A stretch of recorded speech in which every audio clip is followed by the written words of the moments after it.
الحمد لله نحمده ونصلي ونسلم على سيدنا ومولانا محمد وعلى آله وأصحاب سيدنا ومولانا محمد وبارك وسلم عليه. الحمد لله حمدا كثيرا طيبا مباركا. أما بعد فأعوذ بالله من الشيطان الرجيم. بسم الله الرحمن الرحيم. إن الله وملائكته يصلون على النبي يا أيها الذين آمنوا صلوا عليه وسلموا تسليما. اللهم صل على سيدنا ومولانا محمد وعلى آله وأصحاب سيدنا ومولانا محمد وبارك وسلم عليه.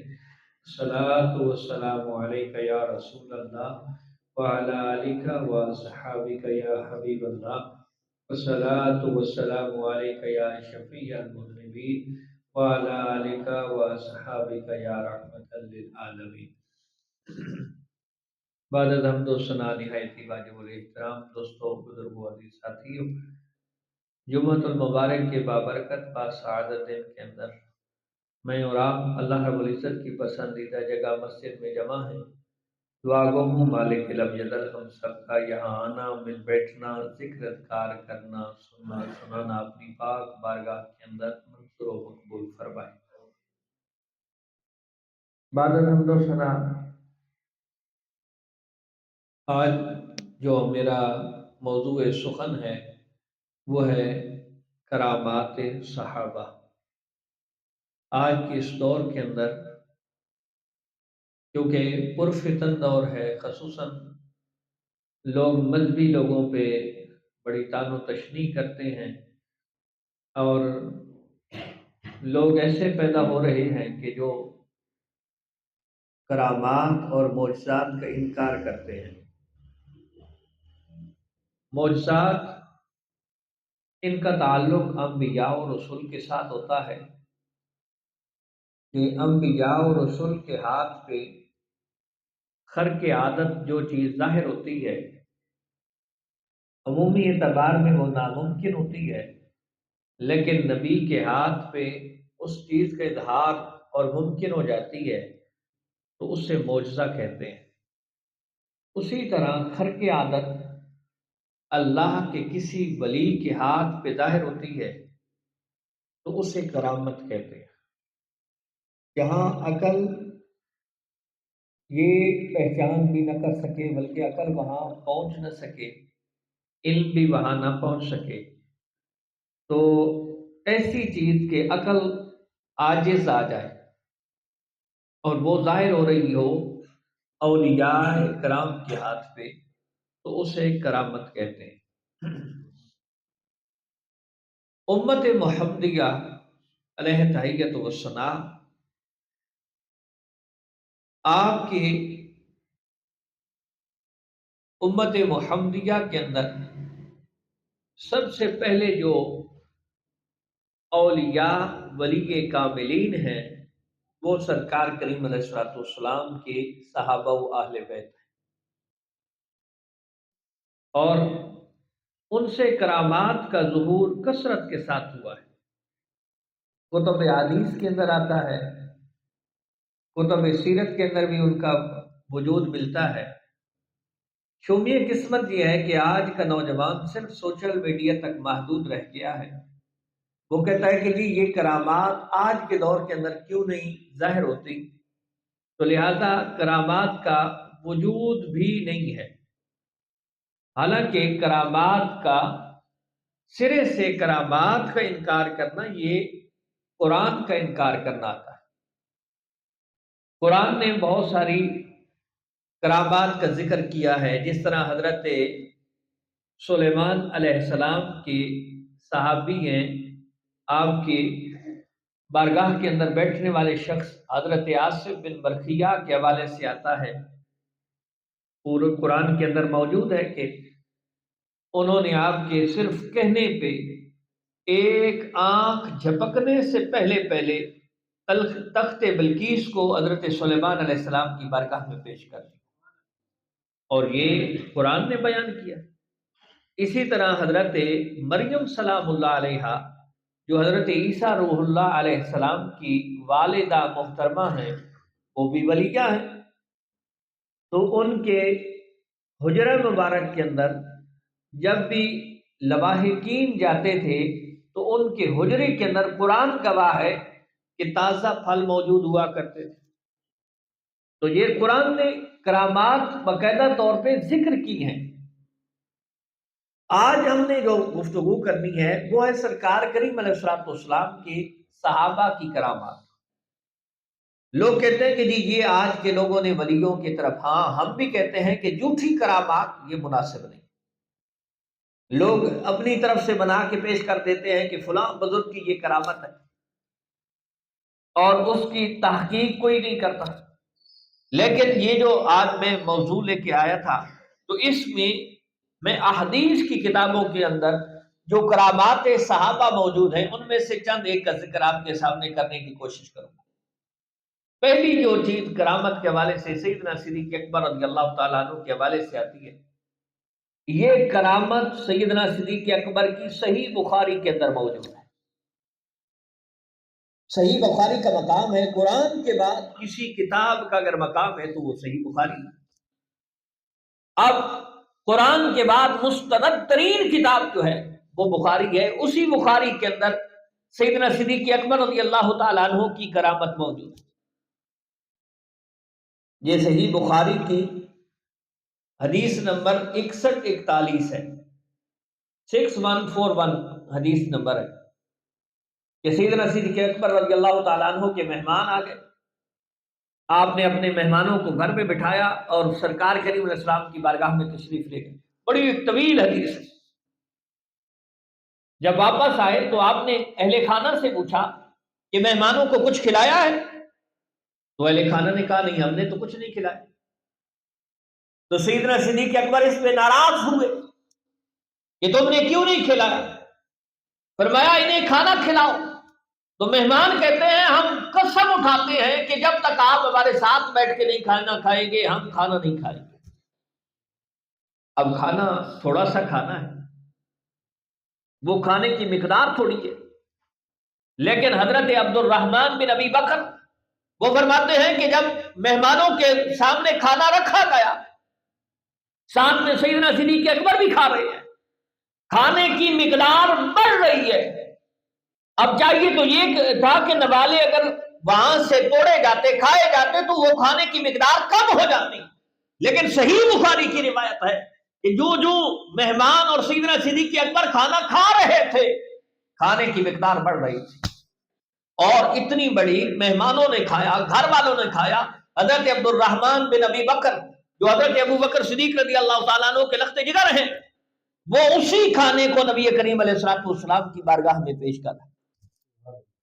تو یہ سیدنا صدیق اکبر کی کرامت ہے کہ تھوڑا سا کھانا، اور صحیح بخاری کے اندر موجود اتنا بڑا مہمانوں نے کھایا، گھر والوں نے کھایا، سرکار کریم علیہ الصلوۃ والسلام کی بارگاہ تک پہنچا، سرکار کریم علیہ الصلوۃ والسلام نے اسے تناول فرمایا، اور سرکار کی محفل کے اندر بیٹھنے والوں نے بھی اسے تناول فرمایا۔ یہ ولی کامل سیدنا صدیق اکبر کے ہاتھ پہ یہ کرامت کا اظہار ہو رہا۔ دوسری کرامت بھی یہ بھی سیدنا صدیق اکبر رضی اللہ تعالیٰ عنہ کی، اور ذخیرہ حدیث کی مستند ترین کتابوں کے اندر موجود ہے کہ حضرت سیدنا صدیق اکبر رضی اللہ تعالیٰ عنہ کا جب وصال ہونے لگا تو آپ نے سیدہ طیبہ طاہرہ عابدہ فاضلہ سیدہ عائشہ تو صدیقہ رضی اللہ تعالیٰ عنہ سے فرمایا، اے عائشہ، یہ جو میرا سب کچھ ہے یہ تمہارے دو بھائی اور تم سے علاوہ دو بہنوں کے درمیان تقسیم ہوگا۔ تو حضرت سیدہ عائشہ صدیقہ رضی اللہ تعالیٰ عنہ عرض کرتی ہیں کہ ابا جان، دو بھائی تو ہو گئے لیکن ہم تو دو بہنیں، ایک اسماء ہے دوسری میں ہوں۔ تیسری بہن کا ذکر آپ نے فرمایا میری جو زوجہ ہے، آپ کی سوتیلی ماں ہو گئی، میری زوجہ جس کا نام ہے حبیبہ بنت خارجہ، یہ حضرت سیدنا صدیق اکبر رضی اللہ تعالیٰ عنہ کی زوجہ محترمہ، اب حضرت سیدنا صدیق اکبر وصیت فرما رہے ہیں کہ بیٹا میری وراثت کو اس انداز میں تقسیم کرنا ہے کہ دو تمہارے بھائی ہیں، تمہارے علاوہ تمہاری دو بہنیں ہیں۔ تو سیدہ عائشہ صدیقہ رضی اللہ تعالیٰ عنہا عرض کرتی ہے کہ اے بجان، ہم تو دو بہنیں ہیں، تیسری کا آپ ذکر کیوں فرما رہے ہیں؟ تو فرمایا جو تمہاری ماں ہے نا حبیبہ بنت خارجہ، وہ امید سے ہے اور اس کے ہاں بیٹی پیدا ہوگی۔ حضرت سیدنا صدیق اکبر رضی اللہ تعالیٰ عنہ کا وصال ہو گیا اور حضرت حبیبہ بنت خارجہ کے ہاں سیدنا صدیق اکبر کے وصال کے بعد بیٹی پیدا ہوتی ہے جس کا نام ام کلثوم رکھا جاتا ہے۔ دیکھیں ذخیرہ حدیث کی مستند ترین کتابوں کے اندر یہ حدیث موجود ہے۔ یہ کرامت کا اظہار ہو رہا ہے۔ کرامت یہی ہوتی ہے نا کہ خر کی عادت، اس وقت یہ الٹرا ساؤنڈ یہ ساری مشینیں تو نہیں ہیں کہ جس سے پہلے پتہ چل جائے، لیکن سیدنا صدیق اکبر کو رب نے یہ علم دیا ہے اور رب کے علم کی وجہ سے یہ کرامت کا اظہار ہو رہا ہے کہ پیدائش سے پہلے سیدنا صدیق اکبر رضی اللہ تعالیٰ عنہ بیان کرتے ہیں۔ تیسری حدیث یہ بھی صحیح بخاری کے اندر، اس حدیث کا نمبر ہے 3045 3045۔ یہ حدیث نمبر صحیح بخاری کے اندر، میں پہلے گزارش کر چکا ہوں کہ بخاری وہ حدیث کی کتاب ہے جسے قرآن کے بعد امت مسلمہ بڑا مقام دیتی ہے۔ قرآن کے بعد اگر کسی کتاب کو کوئی مقام اور مرتبہ حاصل ہے تو وہ صحیح بخاری۔ صحیح بخاری کے اندر حضرت خبیب بن عدی الانصاری رضی اللہ تعالیٰ عنہ کا واقعہ بیان کیا گیا ہے کہ آپ مکہ کے کچھ لوگوں کے قیدی بن گئے۔ آپ بدری صحابہ میں سے ہیں کہ آپ جنگ بدر کے اندر شریک ہوئے تھے، بدری صحابہ ہیں۔ حضرت خبیب بن عدی رضی اللہ تعالیٰ جنگ بدر کے بعد مکہ کے کچھ لوگوں نے آپ کو قیدی بنا لیا اور پھر ان سے حارث بن عامر بن نفیل کے بیٹوں نے حضرت خبیب کو خرید لیا۔ اس کی وجہ یہ تھی کہ جنگ بدر کے اندر حضرت خبیب کے ہاتھوں حارث کو قتل کیا گیا تھا۔ یہ مشرکین کی طرف سے جنگ لڑنے کے لیے مسلمانوں کے ساتھ گیا تھا تو وہاں قتل ہوا تھا حضرت خبیب کیا تھا۔ تو خبیب کے بیٹوں کو اس چیز کا بڑا رنج تھا کہ حارث کے بیٹوں کو بڑا رنج تھا کہ خبیب نے ہمارے والد کو قتل کیوں کیا۔ تو جب انہیں پتا چلا کہ مکہ والوں نے انہیں قیدی بنا لیا ہے جنگ بدر کے بعد کچھ عرصہ بعد کی بات ہے، تو انہوں نے ان سے جا کے پیسوں کے ساتھ حضرت خبیب کو خرید لیا کہ آپ اتنے پیسے لے لیں اور یہ قیدی ہمیں دے دیں کیونکہ یہ ہمارے باپ کا قاتل ہے۔ تو پھر حضرت خبیب کو اپنی قید کے اندر رکھا۔ اسی حارث کی بیٹی ہے زینب بنت حارث، وہ کہتی ہے کہ ایک دن میں نے دیکھا حضرت خبیب رضی اللہ تعالیٰ عنہ جسے بیڑیاں لگی ہوئی ہیں، ہاتھ پاؤں میں زنجیروں کے ساتھ باندھا ہوا ہے، ہمارے گھر کے اندر ایک قید خانے کے اندر انہیں رکھا ہوا ہے جہاں آپ باہر نکل بھی نہیں سکتے۔ اور صحیح بخاری کی یہ روایت میں آپ کے سامنے بیان کر رہا ہوں۔ ہاتھوں میں بیڑیاں ہیں، پاؤں میں بھی بیڑیاں لگی ہوئی ہیں، وہاں تہخانے میں قید خانے میں موجود ہیں۔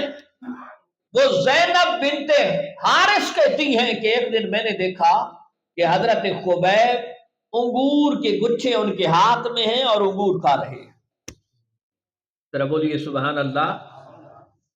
صحیح بخاری کی روایت، اور حضرت خبیب انگور کے گچھے سے انگور کھا رہے ہیں۔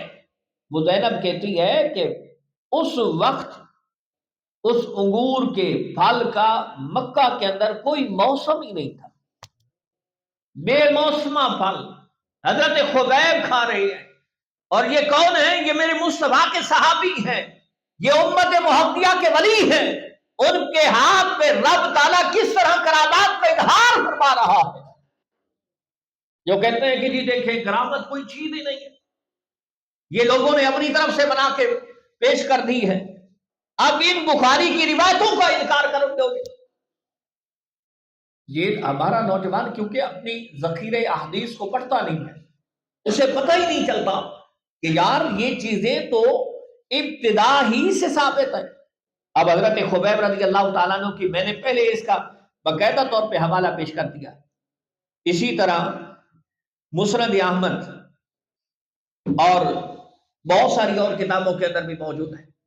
یہ روایت شاید آپ نے پہلے بھی علماء سے بھی سنی ہو۔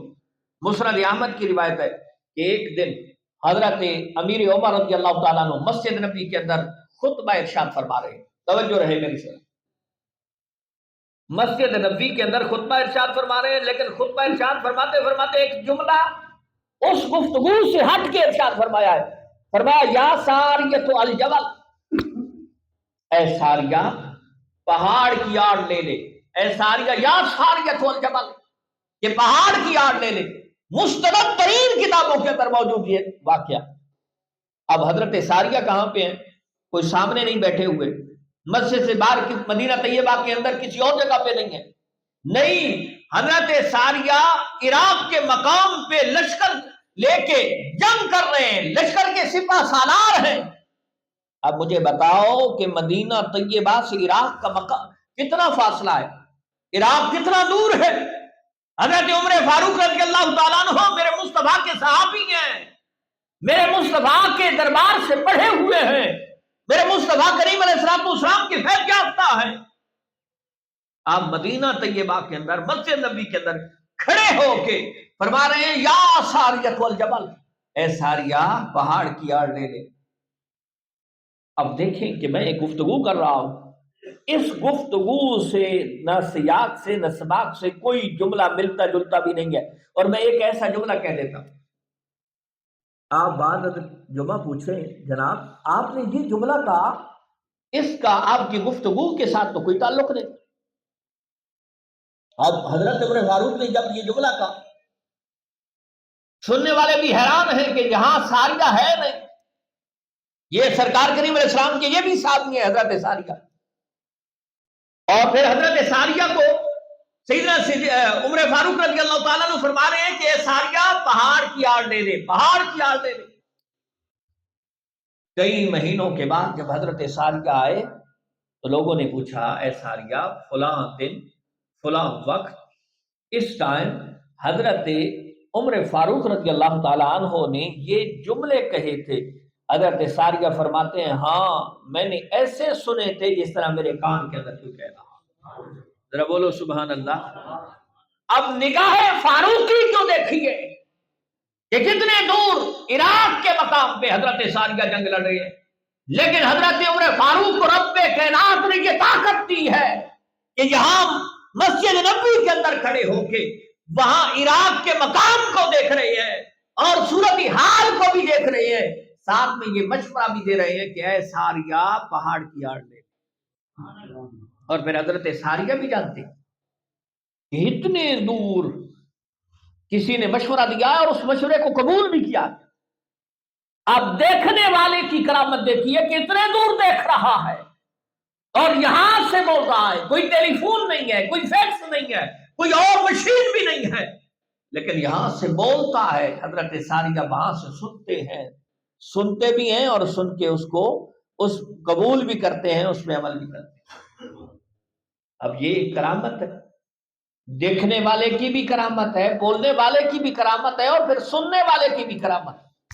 دونوں صحابی رسول ہیں، احادیث کی مستند ترین کتابوں کے اندر یہ روایت موجود ہے۔ اسی طرح حضرت علا الحضرمی، یہ بھی امام بہقی نے، یہ بھی احادیث کی کتاب ہے کے اندر امام بہقی نے نقل فرمایا کہ حضرت علا الحضرمی یہ جنگ کرنے کے لیے جاتے نا، یہ سپہ سالار ہوا کرتے تھے، اور سپہ سالار کے وقت جب یہ جنگ کرنے کے لیے جاتے تو اگر انہوں نے کسی دریا یا سمندر کو عبور کرنا ہے، اس کے لیے اب آج کے دور کے اندر بھی عام روٹین کے اندر بھی اس کے لیے پل کی ضرورت ہوتی ہے، لیکن یہ حدیث کی کتابوں کے اندر موجود ہے کہ حضرت علا الحضرمی جب آپ لشکر کو لے کے چلتے اور آپ نے دریا کو عبور کرنا ہے، وہاں پہ کوئی پل نہیں ہے، پل کا کوئی انتظام نہیں ہے، حضرت علا اپنے سواری کو، اپنے گھوڑے کو لے کے سب سے پہلے اس دریا کے اندر داخل ہو جاتے، پھر بھی پورا لشکر آپ کے پیچھے چلتا جاتا۔ فرمایا ایسے چل رہے ہوتے تھے جس طرح عام روٹین میں کوئی سڑک پہ چل رہا ہوتا ہے، ویسے پانی لوگوں کو ڈبو دیتا ہے، ان کا نام و نشان مٹا دیتا ہے۔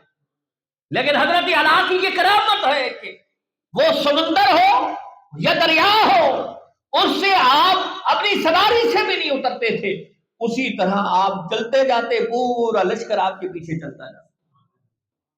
اور یہی حضرت علا کے بارے میں حدیث کی کتابیں اٹھا کے دیکھیں کہ حضرت علا رضی اللہ تعالیٰ عنہ جب لوگوں کو بارش کی ضرورت ہوتی، لوگوں کو بارش کی اشد ضرورت ہے، یہی حضرت علا رضی اللہ تعالیٰ عنہ صاف دن ہے، سخت گرمی کا موسم ہو، صاف دن ہے، حضرت علا رضی اللہ تعالیٰ عنہ ہاتھ اٹھاتے، اللہ رب العزت نے آپ کو ایسا صاحب کرامت بنایا تھا کہ آپ ہاتھ اٹھاتے تھے، دعا مانگتے تھے، ابھی آپ کے ہاتھ چہرے پہ نہیں پہنچتے تھے کہ پہلے بادل بھی آ جاتے اور پھر می بھی برسنا شروع ہو جاتا۔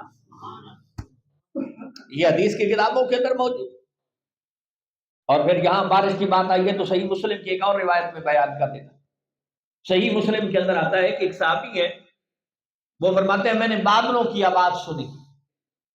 آج جو کہتا ہے نا جی ہم صحابہ جیسے ہیں، میں کہتا ہوں صحابہ کے غلاموں جیسا بھی کوئی نہیں ہو سکتا، پھر صحابہ کے غلاموں جیسا کوئی نہیں ہو سکتا تو صحابہ جیسا کیسے ہو سکتا؟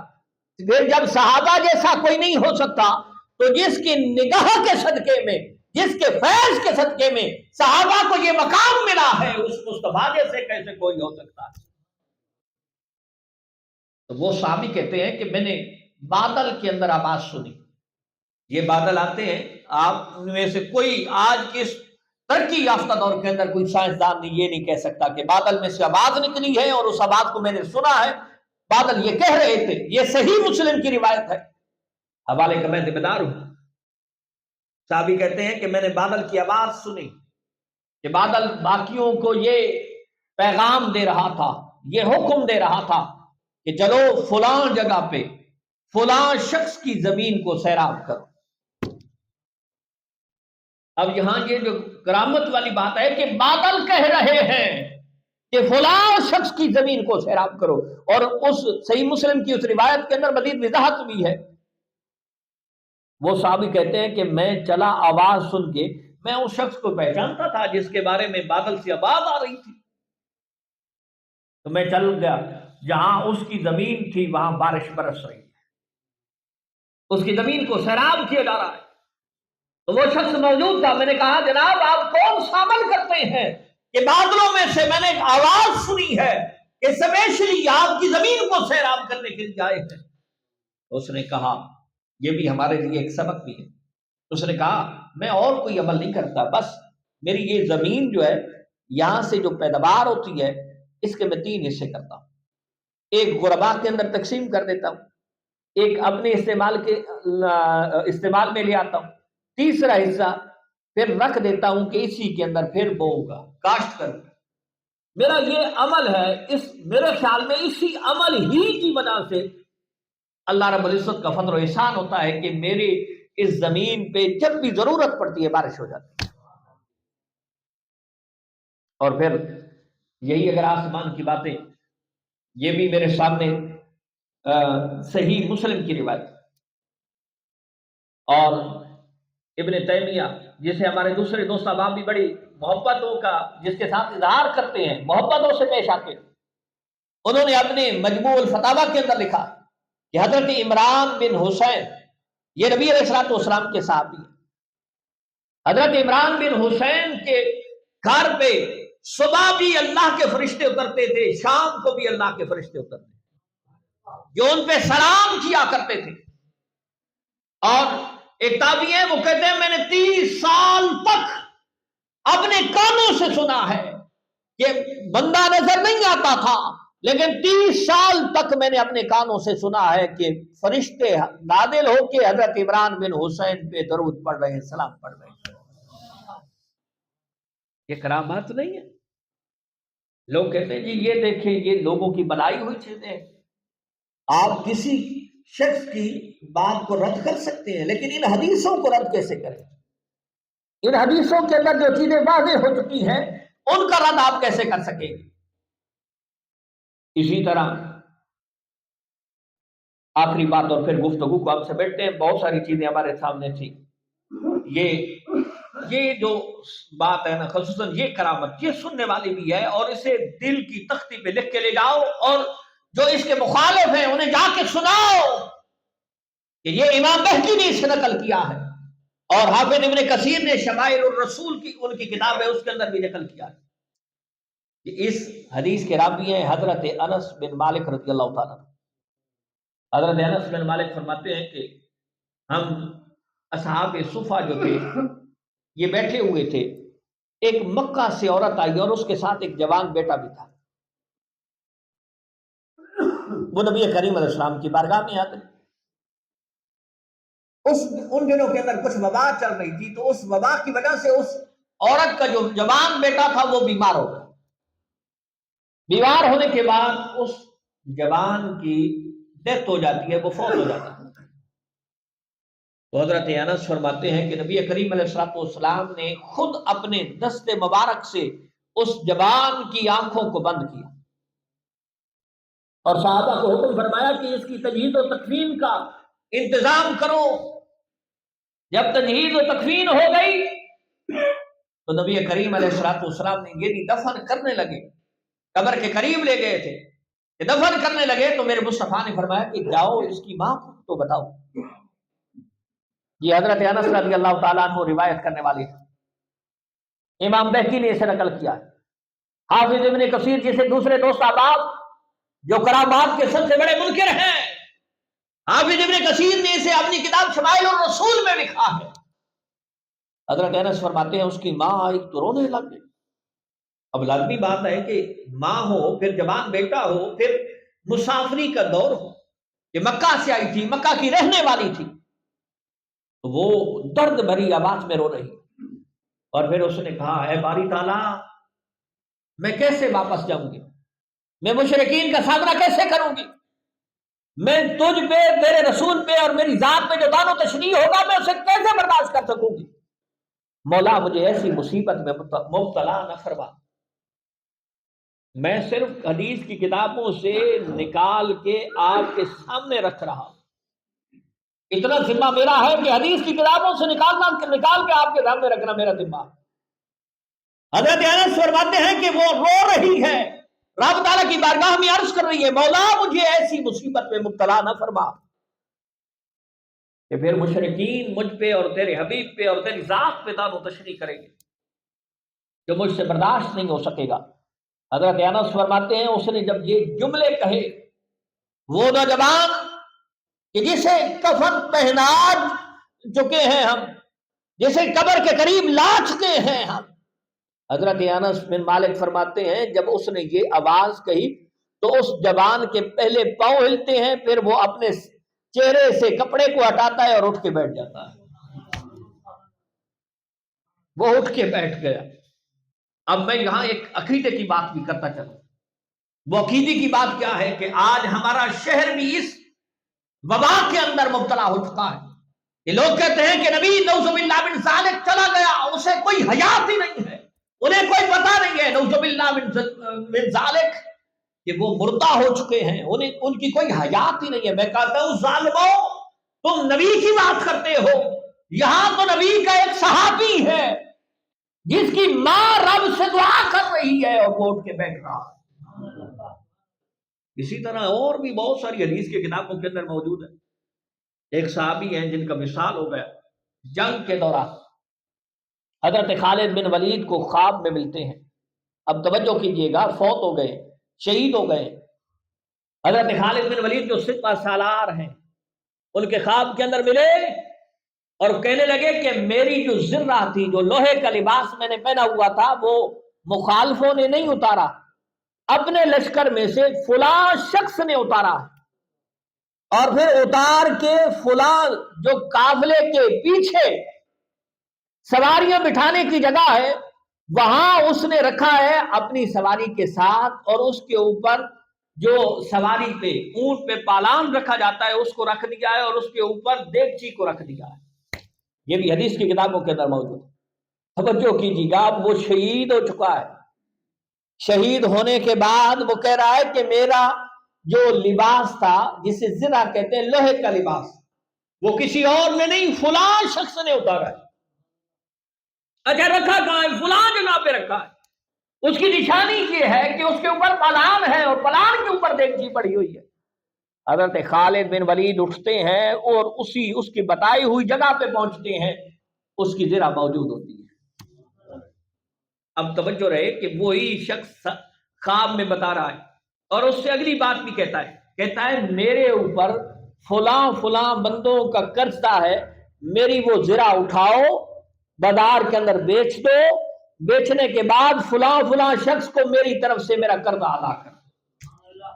حدیث کی کتابوں کے اندر موجود ہے کہ ایک، اور اس کا ٹائٹل یہ ہے اس حدیث کا کہ مرنے کے بعد وصیت پہ عمل کرنا، کی گئی مرنے کے بعد کی گئی وصیت پہ عمل کرنا۔ یہ حدیث کتابوں کے اندر موجود ہے۔ حضرت سیدنا صدیق اکبر کا دور ہے، زرہ کو بیچا گیا، اور اس کے جو اس بندے اس نے بتائے تھے انہیں بلایا گیا، انہوں نے کہا اتنا اتنا ہمارے اوپر اس شخص کا قرض ہے، ہم نے اس سے قرض لینا ہے۔ تو زرہ کو بیچ کے پھر قرض ادا کیا گیا۔ میں کہتا ہوں بڑی ظلم کی بات ہوتی ہے کہ لوگ نبی کی بات کرتے ہیں، یہ شان تو خدمت گاروں کی ہے، یہ شان ہے خدمت گاروں کی۔ سرکار کا عالم کیا ہوگا، ہر کوئی فدا ہے بن دیکھے دیدار کا عالم کیا ہوگا۔ یہ تو خدمت گاروں کی شان ہے، اور یہ وہ صحابی ہیں جو عشرہ مبشرہ میں بھی شامل نہیں ہیں، ان 10 خوش نصیبوں میں بھی شامل نہیں ہے کہ جنہیں مصطفیٰ کریم علیہ السلام نے ایک ہی مجلس کے اندر جنتی ہونے کی بشارت دی تھی۔ یہ ان میں سے شامل نہیں ہے۔ یہ ایک الگ صحابی ہے جو وصال کے بعد، مرنے کے بعد، جسم سے روح جدا ہونے کے بعد، شہادت کے بعد یہ بھی بتا رہے ہیں کہ میری زرہ کتنے اتاری ہے، یہ بھی بتا رہے ہیں کہ رکھی کہاں پہ ہے، یہ بھی بتا رہے ہیں کہ وہاں سے اٹھاؤ، بیچو، اور فلاں فلاں کو اتنے اتنے پیسے دے دو۔ ارے یہ شان خدمت گاروں کی ہے، سرکار کا عالم کیا ہوگا۔ لیکن ظلم کی انتہا کیا ہے کہ آج میرے مصطفیٰ کے گستاخ پیدا ہو گئے، نعوذ باللہ من ذالک، جو کہتے ہیں کہ مصطفیٰ کو بھی پتا نہیں ہے، نعوذ باللہ من ذالک، جو کہتے ہیں کہ مصطفیٰ مردہ ہو چکے ہیں۔ میں کہتا ہوں ظالموں، تم مردہ ہو چکے ہو، تمہارے ضمیر مردہ ہو چکے ہیں، تمہارا ایمان مردہ ہو چکا ہے۔ جو میرے مصطفیٰ کو مردہ کہتا ہے، نعوذ باللہ من ذالک۔ یہ حدیث کی کتابیں اٹھا کے دیکھو، صرف قصے کہانیوں پہ نہ جاؤ، قرآن کو دیکھو، حدیث کو دیکھو۔ قرآن کہتا ہے شہید زندہ ہے، شہید کو شہادت کا رتبہ قبولیت کے میں جو ملتا ہے وہ بھی مصطفیٰ کے صدقے میں ملتا۔ اب رب فرماتا ہے شہید زندہ ہے، قرآن کی نص ہے، بل احیاء عند ربہم یرزقون، کہ وہ صرف زندہ نہیں بلکہ وہ اللہ کے ہاں رزق بھی پاتے ہیں، لیکن تمہیں اس کا کوئی شعور ہی نہیں ہے۔ جب شہید زندہ ہو سکتا ہے تو پھر نبی کیوں نہیں ہو سکتا؟ پھر نبی جب زندہ ہو سکتا ہے تو رسول کیوں نہیں ہو سکتا؟ پھر امام الرسول کیوں زندہ نہیں ہو سکتے؟ اس پہ بڑی ایک تفصیلی بات ہوگی انشاءاللہ پھر کسی دن، لیکن توجہ کے ساتھ سنیے، ہم گفتگو کو سمیٹتے ہیں۔ بہت ساری ایسی روایات بھی ہیں، جس طرح حضرت مولا مرتضیٰ شیر خدا رضی اللہ تعالیٰ عنہ کی کرام، غزوہ خیبر کے دن آپ نے خیبر کے قلعے کا جو دروازہ تھا اسے ایک ہاتھ سے پکڑا اور دور پھینک دیا۔ حدیث کی کتابیں اٹھا کے دیکھیں کہ پہلے 40 لوگ اس کو موو کیا کرتے تھے، ایک جگہ سے دوسری جگہ کی طرف لے کے جاتے تھے 40 لوگ، لیکن مولا مرتضیٰ اپنی سواری سے نہیں اترے، سواری سے بیٹھے ہوئے اسے ایک ہاتھ سے پکڑتے ہیں اور دور پھینک دیتے۔ اور اسی روایت کو پڑھیے کہ پھر جب جنگ خیبر ختم ہوتی ہے، فتح خیبر ہوتی ہے، اس کے بعد بھی 40 سے زیادہ لوگ اس دروازے کو اٹھا سکتے ہیں، 1-2 بندے تو اٹھا ہی نہیں سکتے۔ تو یہ وہ کرامات ہیں جو میرے مصطفیٰ کے صحابہ سے بھی ثابت ہے۔ لیکن شومی قسمت آج کا نوجوان کہتا ہے کہ عقل نہیں مانتی۔ بھائی تمہاری عقل نہیں مانتی تو اپنی عقل کا علاج کراؤ، اسے قرآن و حدیث کتابیں کرو، نہ کہ تم قرآن و حدیث کو عقل کتابیں کرنا چاہتے ہو۔